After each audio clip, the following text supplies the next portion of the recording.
तो गाइस आज एक नई अपडेट आई हुई है Himachal Pradesh staff selection commission की।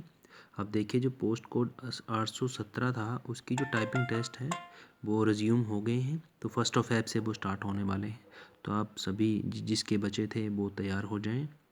और ये एक बहुत ही अच्छी खुशखबरी भी है और इस चीज़ को आप गुड लक भी मान के चलें, क्योंकि कोरोना टाइम में वैसे ही बहुत दिक्कत परेशानियां चल रही हैं।